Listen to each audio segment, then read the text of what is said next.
Be the doctor. Can you guess the diagnosis? This is an emergency, and this patient is 80 years of age and has come into the emergency department with lower back pain. What's the story? Can you guess the diagnosis? And put the comments as soon as you figure it out. I'm an NHS-based doctor and surgeon, so please follow and share for more. This 80-year-old patient comes to the emergency department with sudden onset history of lower back pain.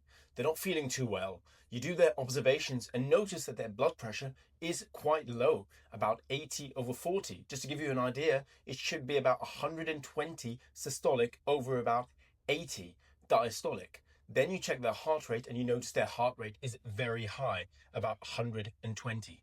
Now, you should start having alarm bells ringing, and any medical students will be thinking about a particular diagnosis. You then get a cannula in because you need to make sure you resuscitate this patient and take really important blood tests. And when you take those blood tests, including a bedside venous blood gas, you notice that the lactate levels are really high, showing that their body's under stress. And you notice that their hemoglobin is very low when it should be normal. You should start thinking about a particular diagnosis here.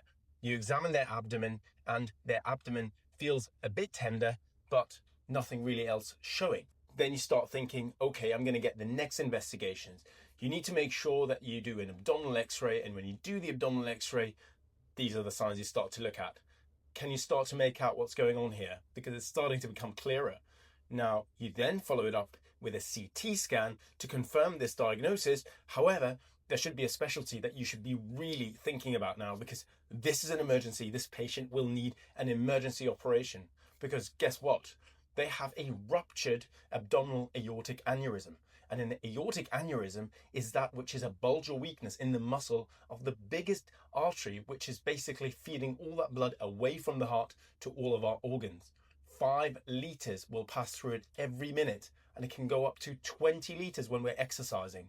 So this patient can bleed out in seconds, and you need to speak to the vascular surgeons as an emergency, because this patient will need to go for an emergency surgery to fix that abdominal aortic aneurysm. The normal size of an aorta is about 2 centimeters, and if it's more than 1.5 its normal size, that's what starts to qualify for an aneurysm. Did you guess this diagnosis? If you like this content, please make sure you subscribe for more.